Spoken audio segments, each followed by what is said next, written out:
final session of Crippin Comic-Con 2014.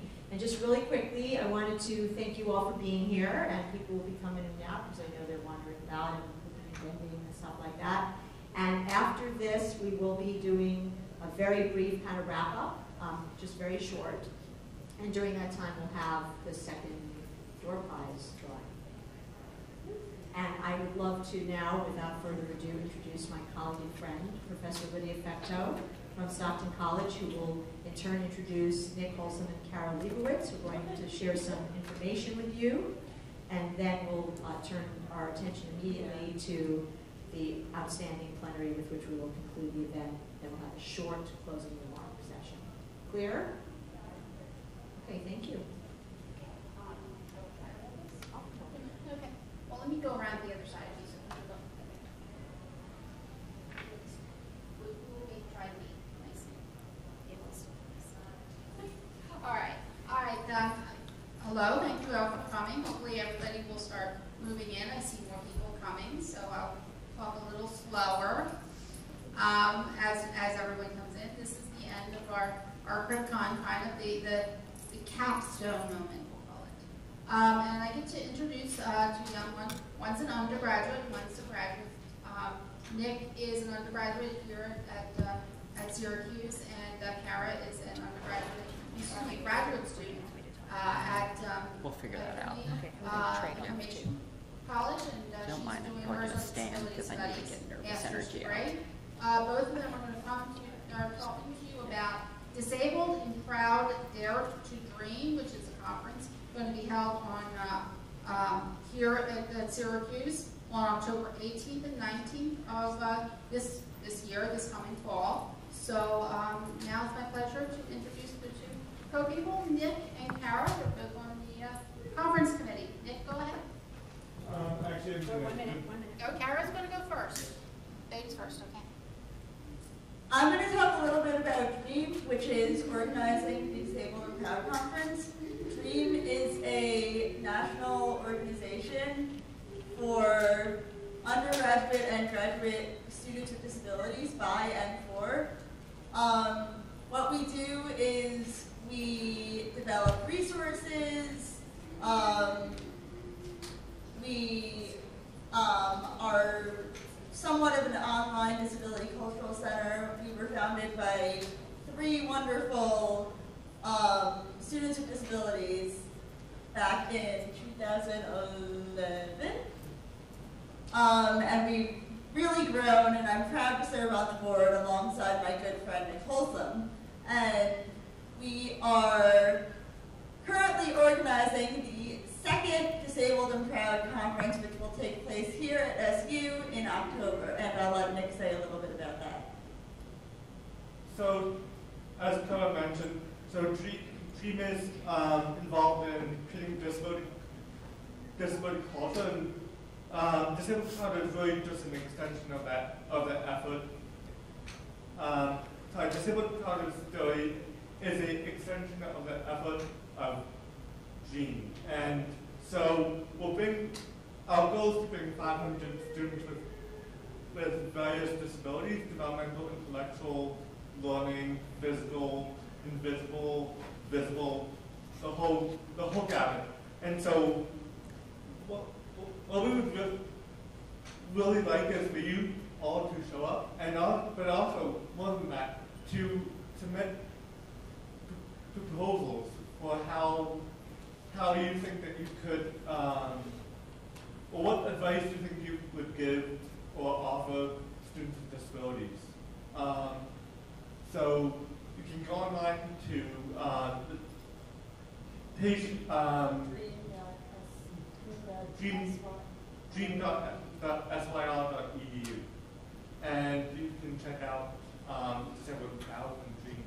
I would also like to mention that both the organization of DREAM and the conference Disabled and Proud is being hosted by the Payshop Center, which is a center at Syracuse University for inclusive higher education. So And DREAM stands for Disability Rights, Education, Activism, and Mentoring. And we really try and incorporate all of those things into our goals, into our mission. We're developing a mentoring program for students with disabilities. We put together a DREAM online newsletter/magazine. We do a lot of great stuff, so check us out at dream.syr.edu. Thank you so much. Thank you. Thank you.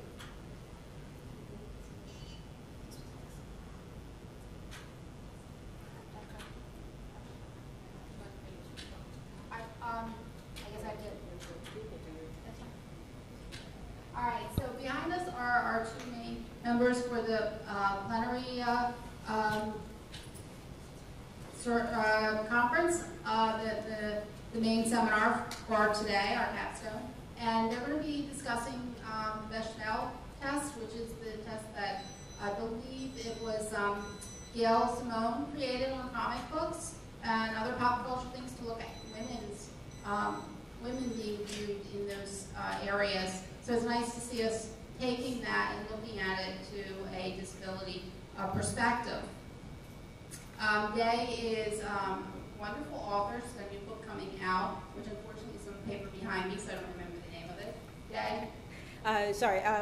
The book coming out in May is Baba Ali and the Clockwork Djinn. So it's a steampunk fairy tale. A steampunk fairy tale. She's also done some editing of books and lots of discussions at different Comic-Cons about not just disability, but about the different types of steampunk and other writings. And beside her is Katie, and Katie is kind of decided to call herself a PhD in master geekery, which I think is kind of cool on its own. And really her experience is looking at how pop culture and geekism has been promoted and viewed both in media and in other places, and looked at academically, but she is also holds a PhD in computer science. So we welcome both of them and hope to hear a lot about the test. Okay, thank you. Right, so I'm going to stand and, I would just like to express some thanks for not only accepting this panel, but turning it into a plenary. This was kind of a crazy little idea that actually started from last year's CryptCon, which is kind of the things we want to see through this, like when we're actually making these connections. I just want to be able to give you a little bit of the background on this. So the overall talk on this, we're going to, Day and I will be talking about just some of the things we've discussed, and we're perfectly free to interrupt each other because we're both opinionated and we'll speak up. We're going to give a little bit of a background on the Bechdel test, kind of why it's been so successful, other variations of it, even a few examples that's come out of the disability community, but trying to think of, okay, how can we make something that will actually have the same level of impact as the other Bechdel test? At which point, one of the things we want to take advantage of is basically the brain power that you actually have here. And Kate's actually absolutely right insofar as this is a follow-up in some ways from last year's Gripping the Con. Last year, I think in some ways, both I and Ari Newman talked about the fact that you can come to a conference, you can have a nice little talk, everyone has a great time, and then you go home and nothing more changes. So unless there is a call or an action or something that we plan to do throughout the year as a follow-up, then nothing changes. And so what was kind of nice was last year there was a presentation talking loosely about disability as it applies and since I was talking mostly about my experience, it's mostly fiction, science fiction and fantasy, and why authors chose not to include disability and what those kinds of stories ended up looking like and what were the big tropes that most of them fell into and why. Yeah. And so what came was, well, what is a way we can actually test for that? So in order to help you understand this, because, I'm like, well, sometimes that's a little difficult just in verbiage. So I decided to visualize the event. So, we were in a talking place like this, there were chairs, there were more of these, and, it's not to scale, I want to be clear of that, I am a scientist, so there was Day, she was presenting, She also had her dog with her, make sure we get all the details right. I'm back here. Now, I'm going to point out this is not true. I believe I was in the second row, but for spacing, as you'll see. And so what happened is that Dave was talking about to help writers more, to help authors write more disabled characters into their stories. Notice, this is not a direct quote. I'm not that great of a memory. We developed a writing challenge. And when Dave presented this, despite the fact that it was late in the day, I was exhausted. I was like going, this is really interesting. This was the disability challenge, and we can talk about it a little bit. We'll come back to it probably later. And the whole idea were these three basic little rules here. You want to explain this? You probably know it better. Yeah, if I can remember what the whole thing was. But number one, the easy step was to take a story or a character that you had and actually give them a disability. The idea was to make this simple for authors so it was non-threatening. Go ahead and show that you can do that. The second was the idea was to, hang on, I can't even read my stuff, so I might have you help me read to remember it. Yeah, so it was like just a character with a disability. Could be minor. If it's major, that's extra kudos, but a character. Then it was, they had to interact with the main character in the main plot. They couldn't just be background. It's like, in the background, a person in a wheelchair rolled by, just like the rolling tumbleweed. So they were actually involved. And then the key thing here, too, is that the disability actually had to be mentioned in three ways. So, all different. So you talk about, maybe an effect of it, something like that. It might be easier to understand here. This was the example you had in your talk. A young woman with a walker works her way up to the main entrance of her building.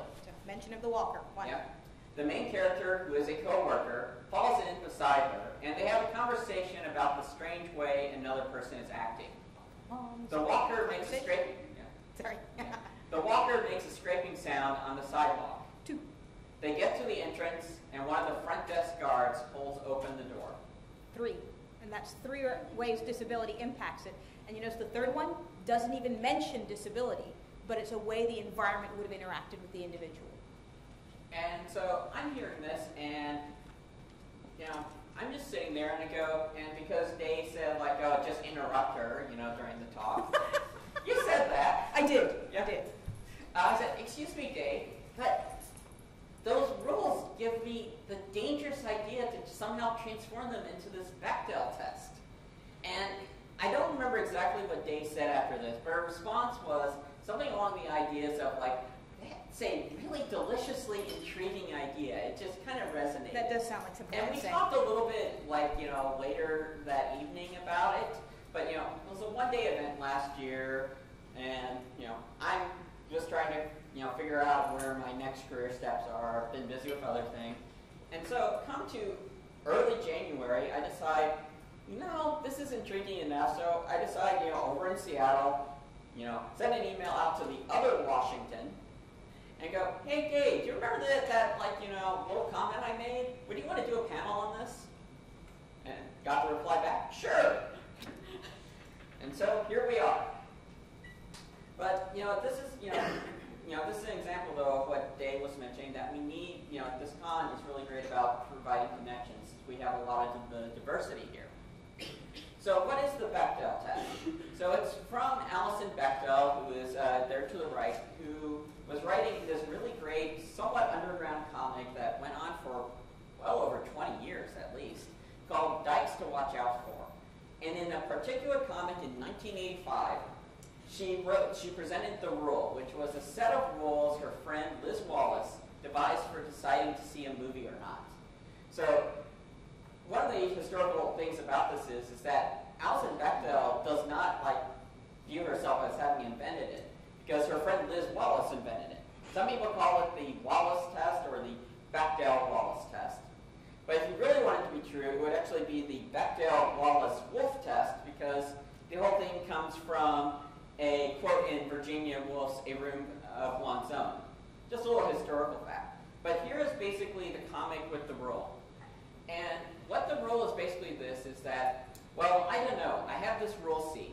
I only go to a movie if it satisfies 3 basic requirements. One, it has to have at least 2 women in it, who 2, talk to each other about 3, something besides a man. So the other character is thinking about it and goes, pretty strict, but a good idea. And then the joke is, no kidding, last movie I was able to see was Alien. Now, as it is, you know, the version that was listed in there is, as it was said there, right there. It's, you know, at least 2 women who talk to each other about something other than a man. And honestly, this comic kind of just sat there for about 15, almost 20 years. But in the early 2000s,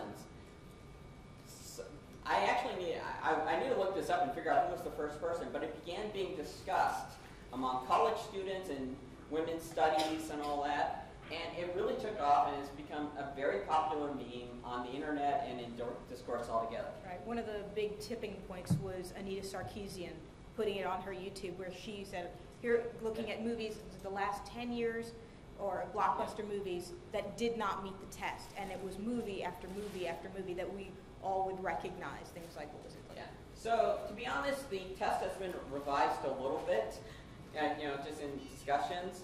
You know, it originally was about just movies, but people have applied it to pretty much all media now. Although it's a little trickier at times, like how do you analyze a TV series? Do you do it by episode? You know. But you know, one of the key things that's been changed is that it now says at least 2 named women. That's a pretty big deal there. You know, like, well, women have names. What a shocking idea. Of course, they still talk to each other. And I've seen this distinction at times about something other than a man, dating, marriage, relationships, just trying to go a little bit broader in that. Of course, when you introduce this then, say a woman talking about dating a woman, passing the test, or not, you know, it gets confusing.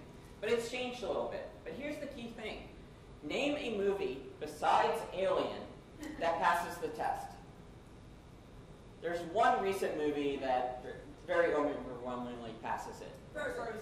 Yeah, Frozen. And you know, there are a couple of others. Brave is another great example of that.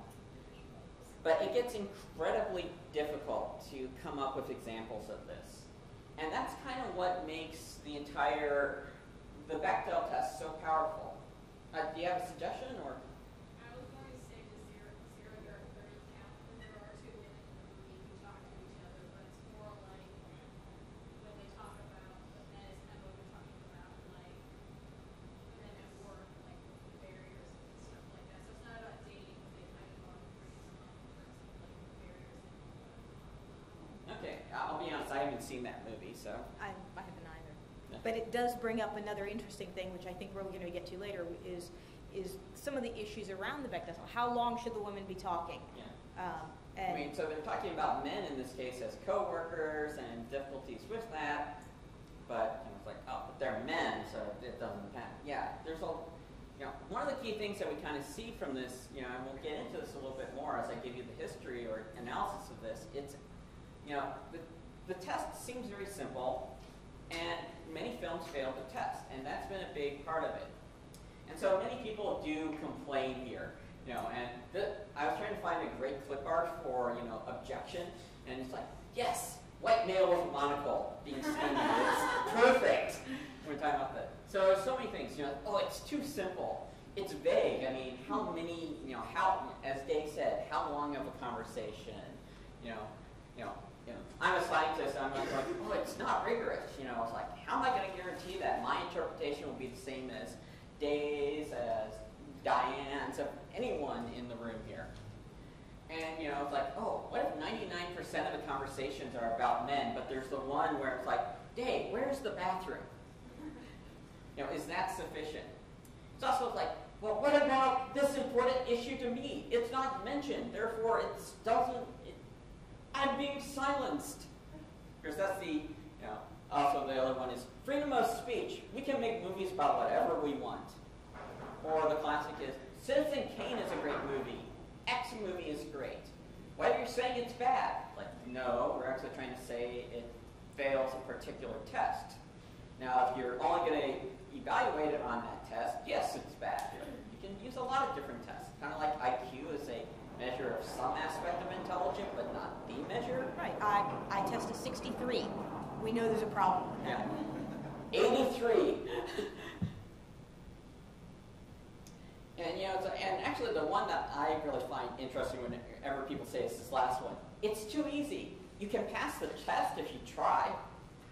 But if that's true, then why aren't people doing it? It is very simple. It's very narrow in scope, and this is going to be a key point with it.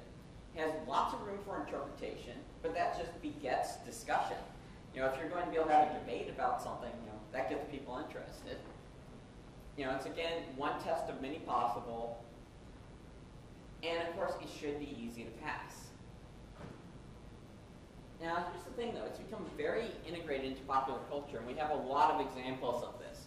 So I'm big into studying webcomics, and one of the more popular webcomics right now is Dumbing of Age by Dave Willis, which is about several college students at Indiana University. And these are all freshmen, and they're taking a Gender Studies 101 class. And so the instructor, the woman who's standing, Leslie Bean, who, yes, that she is a lesbian, is introducing the concept, and they talk about, the Bechdel test in it. This entire chapter is titled the Bechdel test. And, it's kind of funny. You can ask, well, does the chapter actually pass the Bechdel test? Actually, the comic actually really passes it. But, this is like, oh, it's a popular webcomic, and it's not a feminist webcomic, by any means. I have an agenda I'm going to talk about. Dave Willis would rather just keep talking about Transformers, so. Right. You'll find also a lot more Hollywood mainstream magazines and trade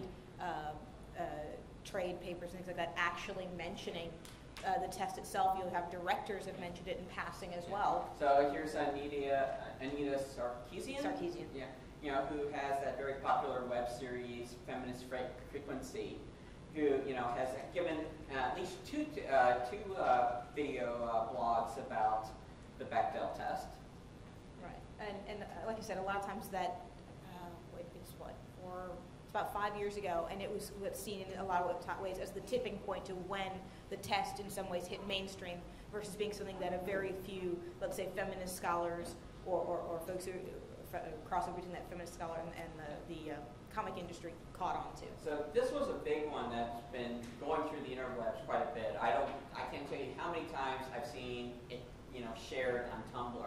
This was an analysis done by the people at Vocative, which is an online website a lot about the entertainment industry, of analyzing the movies, the most popular movies from 2013 in regards to how well they pass the Bechdel test. So the top part are those who pass, bottom part are those who fail, and what their overall earnings were.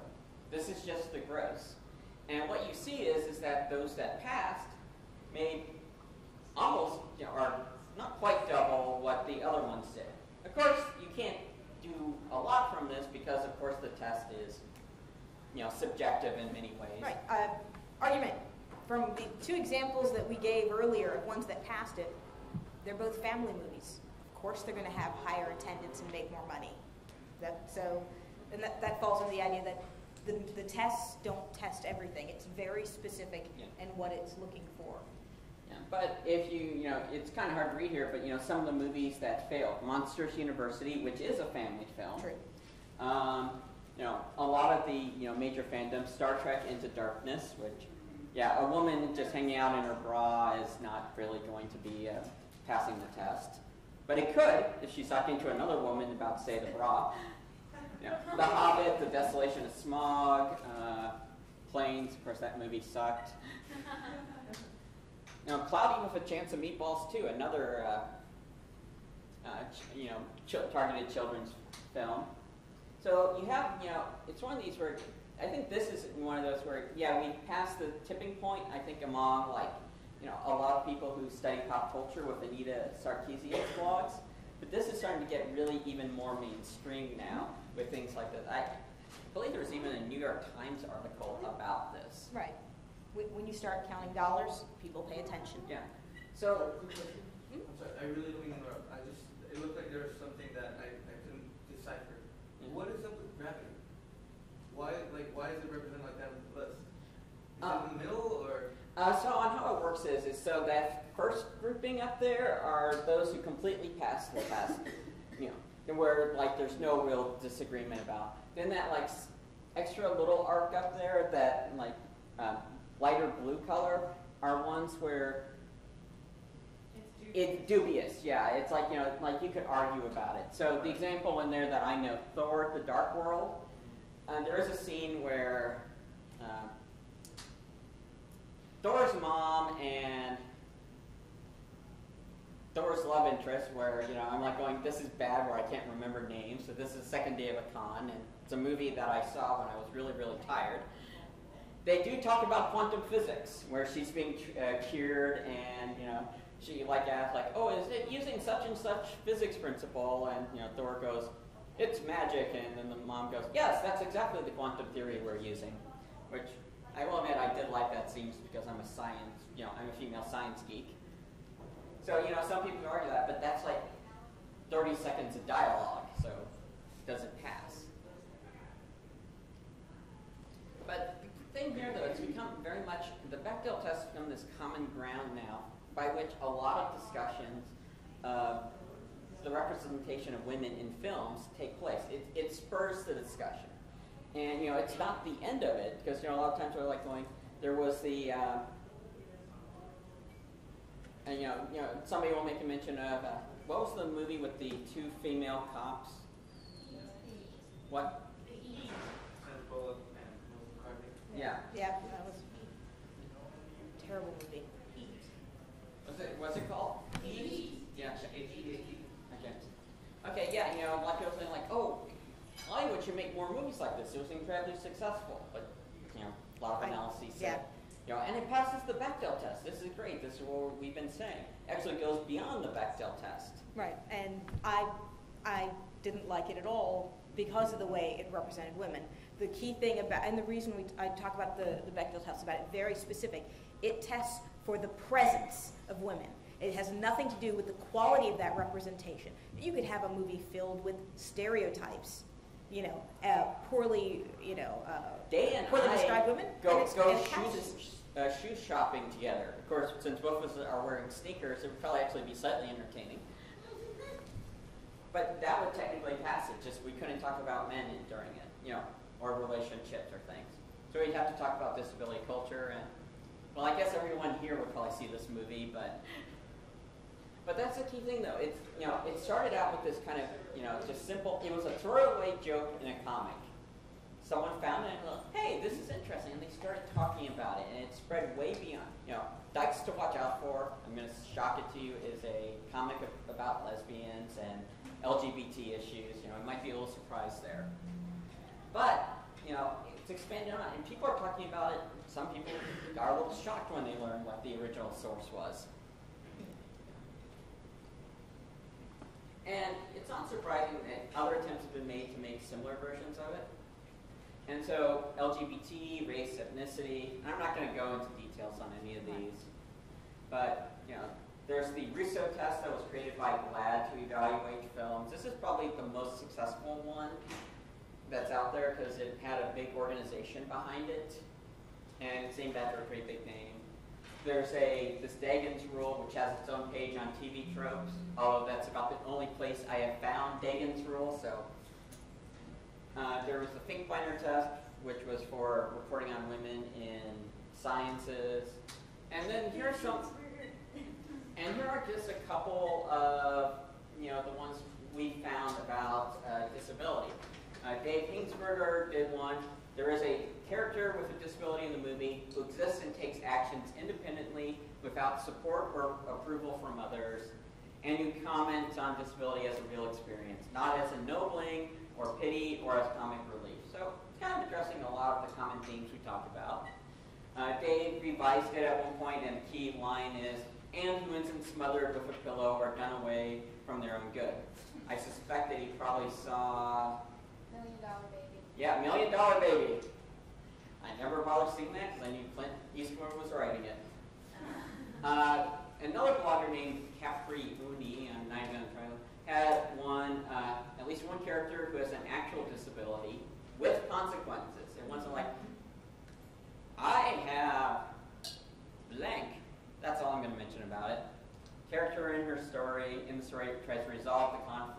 solve a conflict, so definitely involved in the plot, and curing is not involved. Then she later revised it to have the, that it doesn't involve death, cure, or revenge, so $1 Million Baby again. A colleague of mine out at University of Washington wrote this one in an article about media stuff. See if a disabled character has a purpose beyond the disability. So she was talking a little more generally in this case. Replace the disabled character with an able-bodied one. Does this character have a story, goals, relationships, and interests? If they don't, we have a problem. And, these exist, but they're pretty much on a few blogs. We had to find them, Right, and I think one of the biggest things is if you think about a lot of those examples, they aren't just talking about the presence of a character with a disability. They're actually going a step further and trying to address the quality. And I think one of the issues and one of the reasons we haven't seen the growth is and just working from authors and local independent film folks that I do out of DC, just the small guys. Their big thing is it's too complicated. They don't understand enough about disability. You know what? They don't have time to. They're making a movie. And so part of the reason the Bechdel test has spread as fast as it has is because it's very, very simple and it just addresses the presence issue. And so I think one of the reasons we wanted to look at this was to really go, how can you make this easy? How can you make this something that is memeable, something that is spreadable, something that's easy to explain to a director or to a writer? And that way they want to do it. It makes it part of their job. Because most people say, it is not my job to address disability or to address disability. It's my job to make a good movie. Now, that first graphic which talks about money, we're starting to be able to have that argument that more diversity in film does equal more money. But it still feels like a barrier. So the idea is to make it easy. Yeah, and so one of my key areas of work is in how ideas and technologies, the awareness of them gets spread and how they get adopted. So, in thinking about the Bechdel test in regards to this, it meets several key characteristics as to what to promote its, dissemination. It's incredibly easy to remember. The company says it in under 30 words. That's actually saying a lot of the bloggers will talk about, I'm not being concise enough. That's wrong. Another issue is a specific issue is addressed. In particular, if you had multiple rules out there, let's say that there was the Bechdel test and the Deibel test, the Al-Mohammed test, that all came up at the same time, they would be competing for each other. So that's an issue there, which something for us to think about. And it has such a basic structure. Specify a number of characters in the work, give a positive criterion and a negative criterion. By positive, I mean the character must have this, and a negative criterion, but not. And this could be a model for us to work with. But it's at least saying 3 rules seems to be good enough. But let's think about this. We know disability is a complex issue. Otherwise, we would have solved it years ago, right? And so it's definitely a smaller fraction of the population. With the women argument, we can always go, you're talking about 50% of consumers here. But it's is the 15 to 20% of the world who identifies as having a disability large enough? I would hope that we are. The diversity of disability types. It's talking about the conference you're doing. It's well, you had to list off invisible, visible, physical, sensory, and all that. So we're going to have different priorities. And let's face it, particularly this is an issue for a lot of us here. We're academics. And people are talking about disability advocacy. We tend to recognize that words have meaning, and we like to use them carefully. I'm particularly bad because I have a lot of hard science background, and so I want to be very, very specific. And of course, we have to narrow it down to an issue. And so this is one of the things that Dave referred me to. There was a study by Paul Hunt that looked at these 10, 12 portrayals of disability in the media. And this was from 1991. So we have over 20 years to think about and how this changed. But all the ones we're familiar with. Person with disability is pathetic. They're sinister or evil. They're the super crip. Own worst enemy, laughable, non-sexual, all these issues. So this is where we kind of come down to. we know that the conversation about disability representation in the media has started. But, there's a lot where it can go, and we kind of need to figure out where we can talk about this. And Day and I both feel this is a potential way we could at least start, it wouldn't be a big awareness on a lot of people about representation of disability, but it would get them, it's a way of just starting that conversation. That's, it's the whole snowflake tumbling down the mountain. Right, and let me take a small, little geek moment. So there's an old study, and this is really old, it's from 1980, and it's, I can't think of that expression, but that's a woman, Jean Donaldson, and she said, there are 6 ways or techniques that can be used to decrease negative stereotypes around people with disabilities to the general public. But the one that they found most effective was direct and regular contact, or direct or indirect contact with a person with a disability. And direct contact obviously is spending time with somebody who is a real person, but the emphasis was also on the impact of indirect contact. So representations within media actually are one, out of all those different ways, one of the most effective ways to change somebody's view about disability and to decrease negative stereotypes. And there have been several studies since then that actually have reinforced that. But when you look at what we're seeing within media today, one, the percentage of representation is significantly low, and when it is, and this is where from the presentation I had last year, there are some very specific things that show up. You see that the very special episodes where the person is a metaphor, the individual is a learning lesson for the protagonist. You have some of the inspiration stories, which can be good or bad depending on your view, but they're they're specific because writers are taught that if you bring it in, you're bringing it in for a reason. Anything outside the norm, those with finger quotes there, must be there for a reason. And so what the test in some ways we're doing is we're trying to change that to say, actually, the inclusion and representation of disability actually is part of the norm and should be just something you can easily test for and include. And that's it, nothing special. And this is where we have that discussion of if we were going to do it, are we going to worry about those 10 things or just representation? Is it the first step? That's what actually, I think, triggered my connection with it at Day's talk last year. Because I'm going, wow, this is actually, yes, it's kind of verbose in how it's written, but I think it seems like it's there. It's not trying to address any of those key issues. It's just going, is the person there? Which, it's that fundamental representation question. So really, it's one of those where the two of us could have hammered out some verbiage about this, being both, a lawyer and a scientist. I can tell you it'd probably be 30, 40 pages just for the first part of the rule. In legalese. I would try to have fought that, but, I would insist upon lots of citations. But, we recognize that everyone here has insights, opinions. I know a lot about webcomics. I don't know as much about, I'll be honest, I haven't seen a movie in a theater in over a decade. So, there are going to be all these issues. And, there are certain questions we can begin talking about. A lot of issues here is like how many characters, or how do we handle visibility? That's a real, an issue there. But, yeah, it's okay. I'm going to say it because I'm like, when we get to the discussion part. Yeah, but this is where we want to get your ideas here. And so, I'll keep this slide up here. Actually, do you want this slide, or do you want to go back to the original writing challenge? Or we can jump back and forth. I'm prepared to do that. Are you okay? Actually, we'll do word writing. Yeah, we can do that, or we can do the original Bechdel test. So. Yeah, we can go back and forth between things. Really, we want to start getting the discussion. You are the people we need this discussion to go with. Right.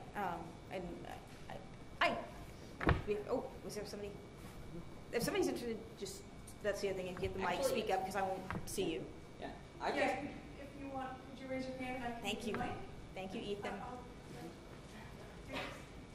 Well, I don't know why you would have an opinion on this. Applicable to what I'm going to be doing. I think it'll be important to just get the test together and then spread it, I feel like some tests and surveys and things spread wide, even if they come from just a university or institution. And you find a way to get everyone in the media to comply to it, or at least think about complying to it. I It is. When I worked in casting, we did have requirements from the union about including enough people of ethnicity or a certain gender. They weren't the specific requirements of the content, but even this morning when I was talking about, when I was asked the question of, have you ever seen someone do a really good job as someone with disability? The problem is the name sometimes just carries the movie, whether the person does a good job or not. And I really couldn't pinpoint because they're still going to make the movie, they're still going to think that it's going to do well, but it may still not be a good movie. And I think we need to spread the word about this survey and how it should be done. I'm part of the Media Access Group. The state of California funded the Media Access Office for 7 years, and just a year ago in December, they took away the funding, and now it no longer exists. So there's really no specific group that's related to advocating for people with disabilities in the media in order to encourage more people to go after those roles that do exist sometimes. So everyone, we've had calls every single month trying to come up with a strategy and trying to figure out how we can access more people with disabilities who are in entertainment, whether behind the scenes or in front of the scenes. But it's really hard to find people if you don't have a central place to send them to. And that's what they're trying to do. They're trying to form another office and figure out how we can have a resource. But I feel a group like that could be the one to send a survey. Something like the union, I don't think they would necessarily be behind just doing one survey based on disability because they can't favor any specific group. But if we went to a group that has access to the industry and had them distribute the survey, I think it may take time to have people really follow it. But what about even film schools, getting students to start back practicing that? I was thinking even when I was giving my presentation, targeting it towards writers or aspiring writers. I know that the School of Communications just here, a lot of people were out in the industry when I was out there, and I feel we have access to so much talent of people who could try it out, almost like a mini mix, and see how that works. Since I think a lot about implementing ideas into teaching and stuff, I actually immediately think of like, wow, that'd be an interesting project to deliver out to, like a communications department, a great undergraduate research project for them. Do an analysis of a variety of movies, write arguments for it, collect it on a larger scale. We can do that now thanks to, internet technologies and all that. There was a story recently about this guy from USC Film School who walked out of Wolf of Wall Street because it had word processing in it. And I found out because I wrote to him after he wrote the article, kind of like, thank you for what you did. I support what you did because it's inhumane what went on there.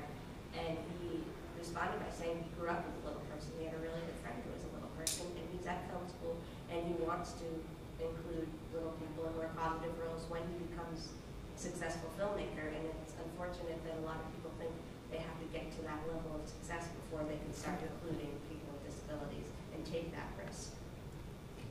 Absolutely. So there are avenues then for being able to put this out, should we get it. I mean, that's part of that call to action. So if it came to building a test, is it good to, and this is where I'm more than happy to toss ideas, to start with number one from the Bechdel test. So is it number one, which was the presence of two, and I actually like the two named women characters. I'm like, is it just as a thought, do we think it's important, one, that there should be more than one character with a disability, or is one enough? And don't forget, we're putting this out to people who are not part of the choir.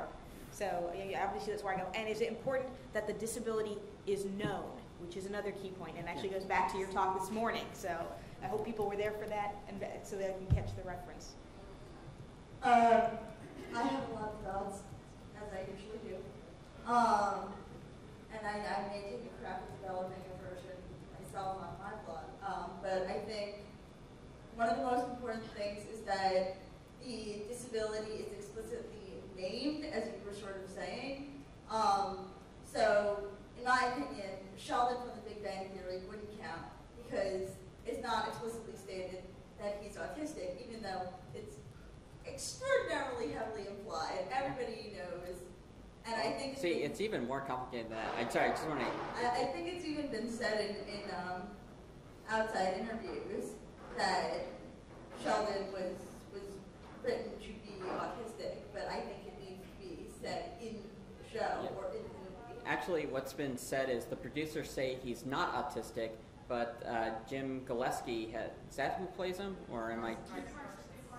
Yeah, whatever his name is, Parsons, has explicitly said he draws upon what he understands about Asperger's and playing the character. So you have the writers and directors saying not, but the character saying, "Oh, I'm drawing on that." So it's even more Right, complex. and that's actually the example that I use for the idea of known is we have Abed from Community and we have Sheldon from Big Bang, and so maybe that's something to put to the room is the known the critical part, like should it be named as a part of that or not? I'm like, because you're very much a yes, it should be in there, and I'll admit I lean towards a yes as well, but I know other folks might say, you know what, no, it doesn't matter as long as it's there.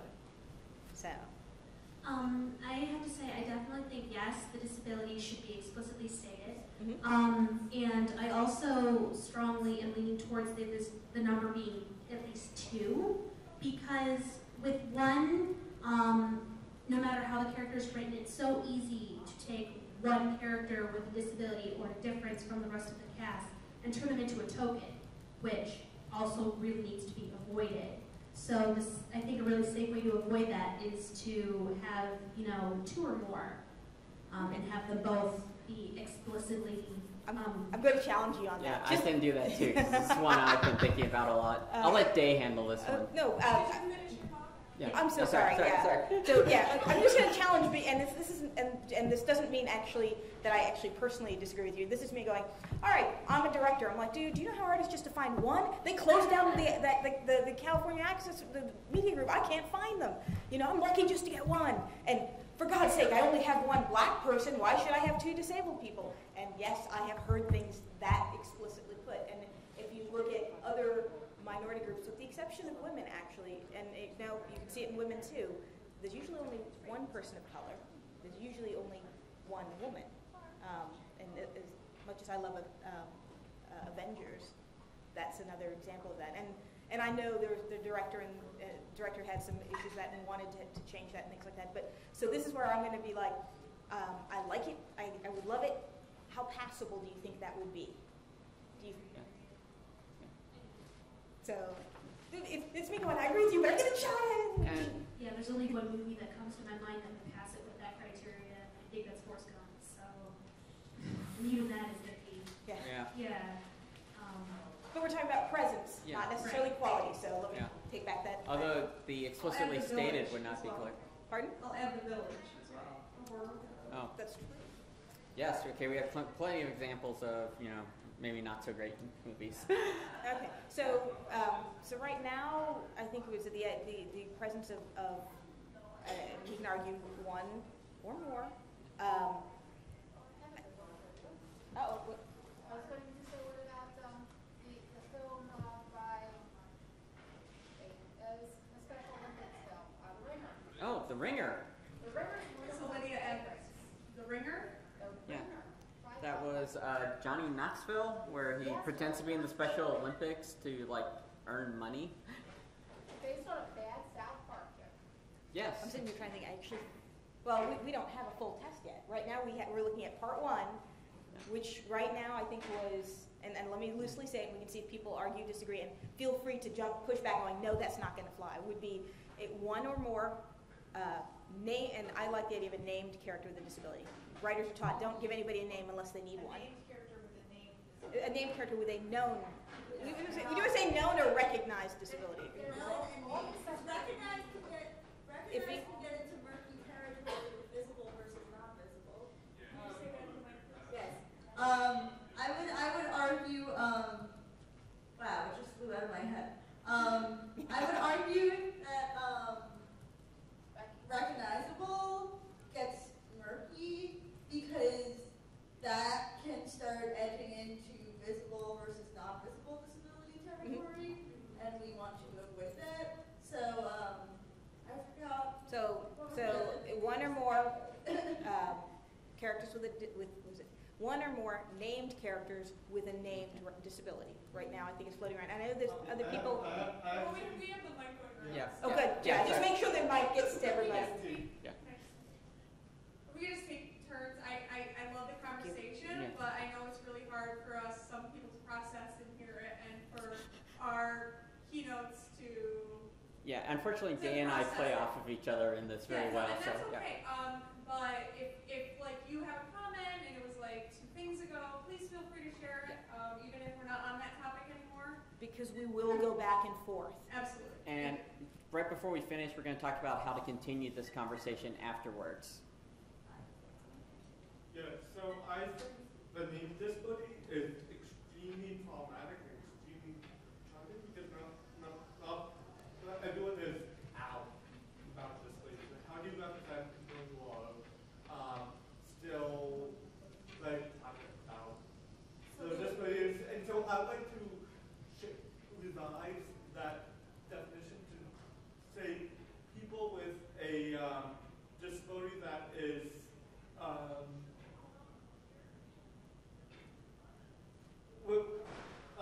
a disability that you can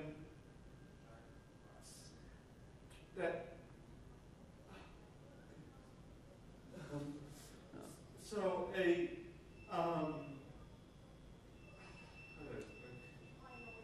so a disability that is shown that's played out within the interaction with the environment. Is that step 2? Just think about the best of So steps. these, Influences their interaction. yeah, exactly. How would you write that? Disability action, and I'd argue that's step 2. Okay.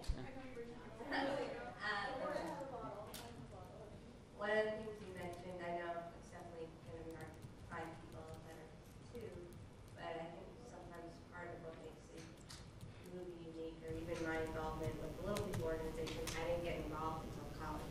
I was used to being the only different one in my group of friends. So I think that, I know people say it as an inspirational aspect and everything, but I think it allows that person and their talents to be seen as the only person with disability in the movie. And it gives them the recognition that they deserve if they do a good job.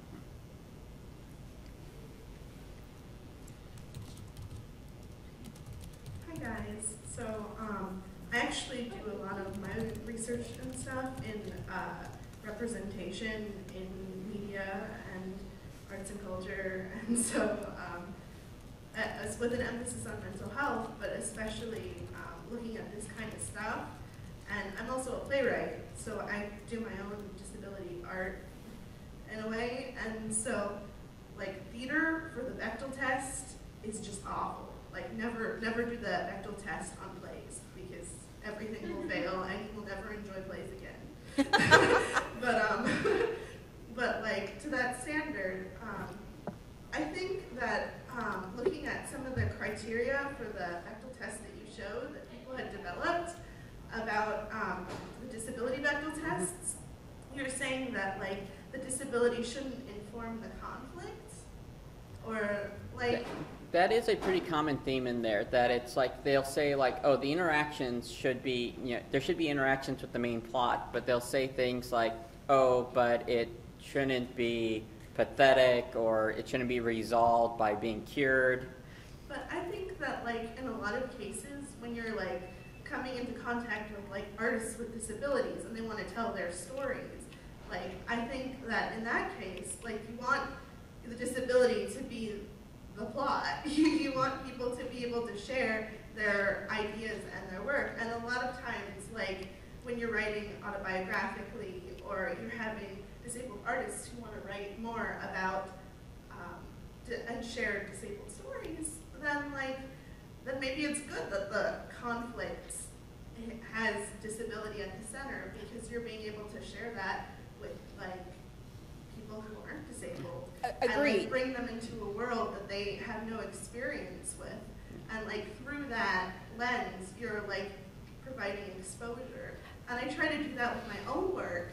And so I don't know that like putting that built in the test is like, I don't know, what do you guys think? this is where I go. Part of me goes, I agree with you insofar as we don't want to cut those kinds of films out. But if you think about this, this is a generic kind of a test that's supposed to check for presence, or we could go broader, like you said, with the idea of how it wraps around that. And that's part of the reason to figure out, all right, do we want to go that far? And the other thing is, and this is where I'm going to be a little mercenary, which is the idea that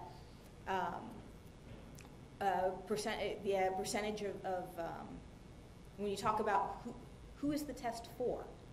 Is it for us who are going to put disability in there, or is it for the folks who have no idea? You know, who are we building it for?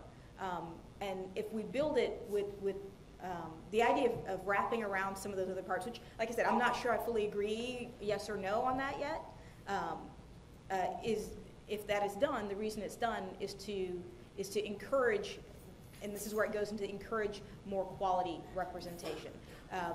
If you look at that third prong of the Bechdel test, the idea is that they're talking not about a man.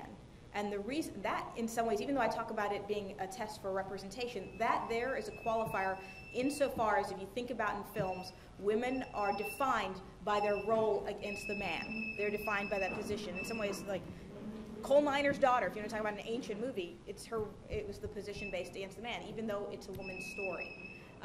And so the Gravedigger's Daughter, another one, is done based on the role against a man. And so superhero movies, the damsel in distress, she's defined by her role with the man. So having that kind of qualification in there is something that exists within that test, but you know, it's the idea is to encourage the character to exist on its own, which some of those other things try to get at, but again, I think we make it too complicated. So you know, we have no answers, just lots of questions. Yeah, it's a very good point that I agree with in a lot of ways, but at the same time, you know, it's like, oh, yeah. So how are we on time? It's 4:30. Oh. First of all, yeah, sorry, I want to apologize for being late, and I know my question might have already been talked about, so I apologize for that. But as I was listening to you talk about some of these kind of, I love the word edges on disability or edges on disability idea. I'm trying to think of shows I use in classes and to talk about disability with non-disabled individuals, particularly if you're talking about those that are really on the outskirts of that kind of realm, that don't really know the insider story. And one of the shows I always show my students is South Park. And the reason is those guys do know the insider story. But because they do know the insider story, they are also the first ones to offend everyone. And they don't mind offending because really the insider is a little offensive. And I always show my students the Crips and Blood one. Are you guys familiar with that one? That episode? Because it talks about the disabled community and the two different terms, acquired versus born. And I think when we look at disability and you're looking at it in the test as broad as you guys want, we are going to have to be careful how you look at it, because it's not just in regards to the able-bodied world, it's in regards to how the able-bodied world perceives them. And I think that's really the hard part of it, breaking the stereotype. And I think that's really what you're going for. Am I kind of correct in saying? A little bit. I think that was one of the questions, was whether to go there. Like that first step, in some ways, we talked a little bit about it, but I don't think anybody had, we ended up nitpicking on wording. The presence of one or more characters with named characters with and whether we talk about named, recognized, whatever wording we want to talk about, the idea of it being a known to the audience anyway as having a disability. That's easy. So in some ways we all agreed on that, right? That's just a mere presence test. Bang. Woohoo! That's one. The question then becomes steps 2 and 3. But even that one becomes problematic. Think about the question we saw earlier in Becky's discussion of the guy from Chelsea Handler. Now, here's not only a named character, he is a major element of the show. He is one of the most offensive characters you'll ever meet from a disability studies perspective. But first step is just about presence. Yeah. 2 and 3 But are where you start. Presence constructive. Well, that's where step one is their presence. Which is what we want to encourage. Yay, presence. If we win on number one, that's point one. Step two, it would be, do we then whatever that step two test would be, that would be the one that would we then choose.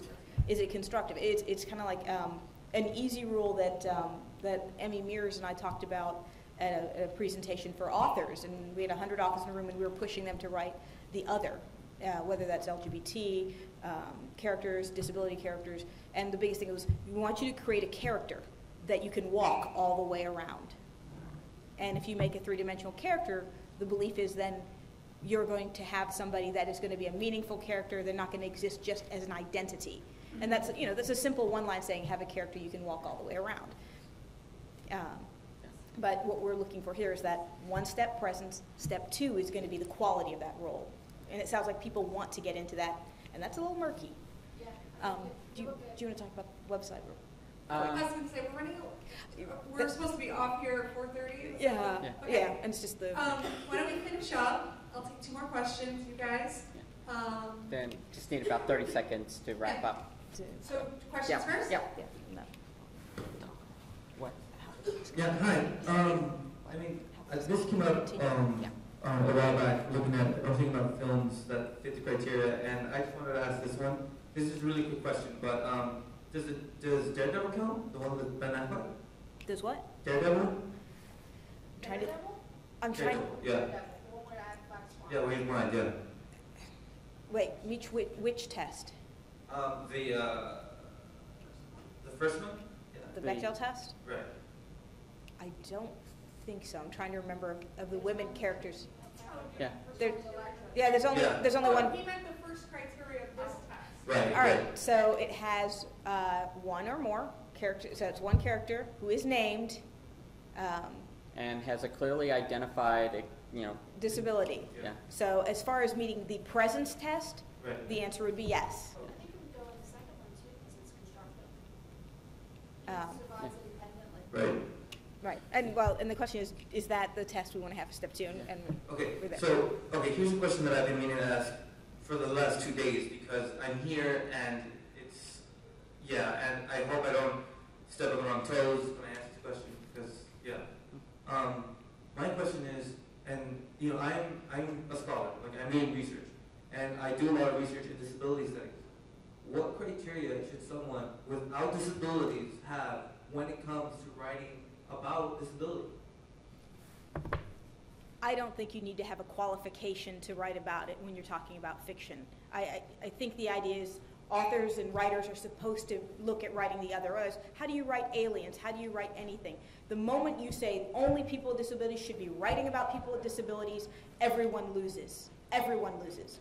Now, I would like to encourage more writers with disabilities to get out there and to write, and that includes writing characters without disabilities as well. But the idea that you have some supreme knowledge because you have a disability is foolish, any more than to say that just because I'm a woman of color, I know all about it. I grew up overseas, actually, amongst a whole bunch of other people with color, so my understanding of race relations in the United States is very skewed. So I think my big thing is my role has been to encourage more people to write and to include characters with disabilities. Now, authors are afraid. That was my big thing last year. They don't want to get it wrong. And the biggest thing I'll tell people, the 3 magic words: I'm a writer. You go to any person with a disability or organization saying, I'm writing a novel or a screenplay that involves a character with a disability, I want to make sure I get it right. I have yet to ever meet anyone who will say no to that. And the idea is to encourage those creative types to go ahead and come to that. I'm still exceedingly proud of, and I'll shout out to Chris Yost, who was writing for Marvel and was writing Fantastic Four. Called and said, I have a secondary, it's just a minor character who's blind, who happens to be Thing's girlfriend. I want to make sure I get it right. And he had some questions about some of the script, and that was it. And it was a minor character. He could have ignored the whole thing for as few scenes as she had, but he wanted to get it right. And I have a lot of respect for that. And I'll just add that those of you who've attended my talks about disabilities in webcomics, I do a lot about, trying to laud those creators who do not have disabilities, but who put in the effort and do really nuanced, strong, strong in the sense of that the characters are very real, those who have disabilities. And the one I talked about today, Randy Mulholland, Something Positive, he likes to say that his characters with disabilities are just as much jerks, smartasses, and creeps as any of his other characters. And I think that says it all there. Okay, so I know we're short on time, so I'm going to be really fast. So, like, when we're talking about different representations of disability, I know that this probably hit everyone who's on social media really hard in the disability community was that Guinness commercial that we all saw about wheelchair basketball. Yeah, and I know everyone has super mixed feelings on that because half my feed was like, this is the most amazing commercial ever. I'm going to drink 1 million Guinnesses. And the other half was like, this is awful. I'm going to write Guinness. I'm going to boycott Guinness. And they were all people with disabilities in all different ranges of the community because everyone was upset with how we're being represented. And like half the people were like, no, if I can't have my perfect representation of disability on my television, then I don't want to support anything. And the other half was like, any representation is good representation, and we're working towards things. So that's a good thing. And so I think that idea is like so mixed, even now, like amongst ourselves, we're not anywhere near anything cohesive. Right. And so I think that that's where this test might have problems, I guess. In that, like, we can't all agree on anything. But honestly, if we can't agree, how can we get anybody else to agree to our test? I think it's how we put it and how we talk. And I have a great example of that. Part of the reason that commercial is in some ways is so conflicting for a lot of folks is because how many representations of disability do you have? If you have one or two, some are going to be great, some are going to be like, and people are going to be split on it. Part of it has to do with how much is there. If there's, and so if you increase the amount that there's out there, you're going to find more things that please more people. And I actually have a great example that kind of lays this out a little more cleanly. Obviously, I'm a big comic book fan, so let's talk about the Justice League. If people are familiar with that, you've got Superman, Batman, Wonder Woman, Aquaman, and a variety of other characters. Now, let's talk about as a young kid, you want to dress up like a superhero. You want to dress up like a member of the Justice League. I only have Wonder Woman. And some people will like her and some people will hate her because I only have the one. Whereas if you're a boy, you've got 8 others to choose from, and one of those is going to appeal to you. One of those is going to feel more like it represents you. The problem is Wonder Woman has to represent every woman. And so the problem is with so few representations of disability, that Guinness commercial has to represent everyone. So that's why it resonated with some people, and it really cheesed off others. So does that kind of explain where we're coming from? And hopefully that example will make it easier to bring those groups together. And just to wrap up, I'm going to make one quick comment and then talk about how we're going to continue the discussion, is that one of the key things about the Bechdel test is that it incites fiery debates among, feminist scholars, among people in film, and people go, oh, it's horrible, or it's like, it's not enough. And that's what a lot of what advocacy is about, is making sure that those discussions actually happen. And to me, that's one of the key things there. Like, change happens when you actually get people talking about an issue. And yeah, maybe in time you'll start getting consensus. But until we have the discussion going beyond just those of us who like talking about this stuff, we kind of, anything that helps us lead towards that. So Kate's saying go out and fight with people. Yay. I like that. Yeah. So just in continuing this Day and I are, been pursuing a paper just on some of this preliminary stuff, because there's a lot of interesting ideas in just advocacy and representation issues. I'm in the process of, I have a Tumblr blog already set up for this, but I want to look at it some more and I want to make sure that it's accessible. That's the problem when you're an accessible tech geek like me. You have concern. But, a Tumblr where people can submit discussions and ongoing things on this. And I will make sure that this is shared with all the people here at KripCon, shared on the Facebook page there, whatever sort of mailing list we have. And I do hope that this will, continue at next year's KripCon. It will give me extra reasons to prepare other work. So we can send out that Tumblr link, and I'm happy to give out my email to say, let's keep the discussion going. Let's see if we can actually build a test that a number of people can agree to, which is going to be rough, because like you said, we're going to have to, for a while, be just Wonder Woman to try and get more women into that Justice League. This last year, there was a MOOC online on women in comics. I don't know if you saw it or not on Canvas.net. I've been trying to convince them to do a disability in comics one. They kind of turned me down, but I'm going to keep at it. But we ended up, our discussion on women on comics became so empowering and so decisive and so arguing back and forth and discussing that we kept it live on Facebook. I really suggest maybe you guys think of doing a Facebook page on disability representation in comics, and just allow people to join and start. We can link you up with the MOOC one on women in comics, and there'll be a lot of people who are interested in CryptCon that were on that site and wanted to know more information.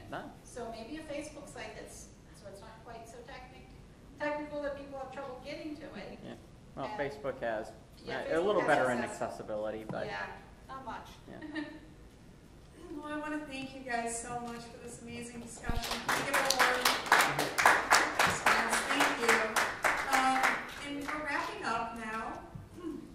So I wanted to give out some thank yous. I want to thank my fellow committee members, including Lydia, Rachel, and Diane. I also want to thank our amazing keynotes. Naomi is in the back there. Thank you.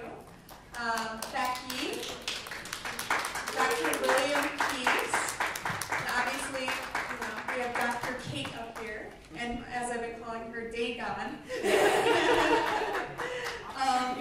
Thank you for Frightened Farms for providing us with an amazing experience yesterday with the zombie walk.